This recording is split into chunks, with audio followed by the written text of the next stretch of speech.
Bonjour, ici Paul Saint-Pierre Plamondon, le chef du Parti québécois.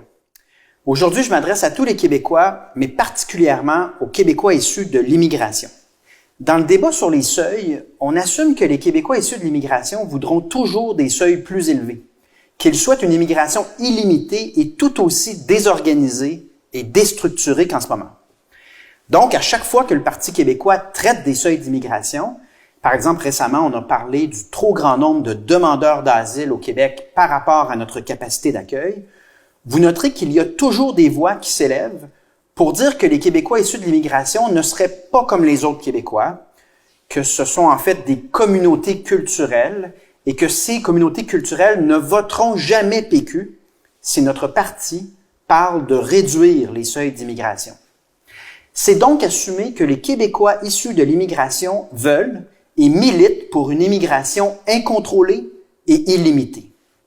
Or, pour nous, les Québécois issus de l'immigration, ce sont en premier lieu, en tout lieu, des Québécois. Et c'est absolument faux d'affirmer que les Québécois issus de l'immigration ont des intérêts divergents de l'ensemble des Québécois, notamment sur la question fondamentale de la crise du logement, qui découle directement d'une immigration incontrôlée durant les dernières années. Les Québécois issus de l'immigration n'ont pas intérêt à ce que leur loyer, leur hypothèque, soient désormais inabordables, parce qu'on a créé de toutes pièces une crise du logement en accueillant un nombre de personnes beaucoup plus grand à chaque année que notre capacité à faire des nouveaux logements durant la même année, ce qui a créé évidemment un débalancement entre l'offre et la demande. Ils n'ont pas intérêt à ce que leurs enfants n'aient pas les moyens de s'acheter une première maison, comme on le voit en ce moment. Exactement comme l'ensemble des Québécois, les Québécois issus de l'immigration n'ont pas intérêt non plus à une dégradation des services publics comme la santé, l'éducation. Même chose lorsqu'on parle de l'enjeu du climat social. Personne n'a intérêt à ce qu'il se dégrade, comme on le voit notamment en ce moment en Europe, en raison justement de dérives idéologiques qui ont mené à une absence complète de planification entourant les questions d'immigration et d'intégration. Le Parti québécois a toujours eu une tradition d'équité sociale qui se donne donc comme objectif d'offrir des services accessibles à tous les Québécois sans distinction aucune. Mais prenons note, soyons d'accord sur le fait qu'une social-démocratie est impossible si on accueille un nombre illimité et toujours plus grand de personnes sur notre territoire à chaque année, pour la seule et simple raison que notre assiette fiscale, elle, ne grossit pas en proportion et donc les services vont finir par souffrir, comme c'est le cas également pour la situation du logement en ce moment qui continue de se détériorer. Une fois que cela est dit, je constate que le Parti québécois, lorsqu'il soulève les questions de seuil d'immigration, il fait toujours face à des voix pour s'élever et dire que c'est de l'intolérance.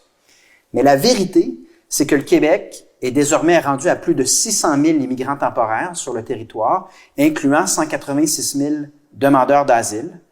qu'on a interpellé les autres provinces canadiennes pour qu'il y ait une répartition équitable des demandeurs d'asile, mais les autres provinces n'ont pas collaboré, qu'il s'agit de mauvaises politiques publiques, et c'est cela qu'il faut blâmer, seulement cela, et le plus souvent, ce sont des politiques imposées par le gouvernement fédéral, qui est dans une dérive idéologique totale sur la question. D'ailleurs, vous noterez que quant au profil socio-économique de ces personnes qui crient constamment à l'intolérance pour prôner toujours plus d'immigration, dans la majorité des cas, ce ne sont pas des Québécois issus de l'immigration, ni des Québécois qui peinent à trouver un logement ou qui n'arrivent pas à rejoindre les deux bouts à la fin du mois en raison de leur hypothèque ou de leur loyer démesuré. Ce sont des Québécois aisés dont les moyens, dont le profil socio-économique, c'est d'avoir les moyens d'une hypothèque ou d'un loyer qui vient d'augmenter. Et là, je vous parle de gens qui travaillent dans les universités et qui donc ont d'excellents salaires, encore des gens dans les médias ou dans le milieu des affaires, qui, a priori, semblent se soucier très peu du sort des familles, qu'elles soient issues de l'immigration ou pas, qui ont de la misère à rejoindre les deux bouts à la fin du mois en raison de mauvaises politiques publiques. Ce sont des gens, je vous le soumets, qui sont davantage intéressés par leur image, c'est-à-dire ce signalement de vertu qu'on peut faire sur les médias sociaux en disant « nous autres, on est tellement vertueux qu'on veut toujours plus d'immigration ». Ils sont plus intéressés par ça et leur conformité au dogme idéologique du moment qu'à ce qui arrive vraiment aux familles qui souffrent de ces mauvaises politiques-là. Je mentionnerai également au passage que lorsque le Parti québécois remet en question certains des dogmes idéologiques de la gauche radicale dans toutes sortes de sujets,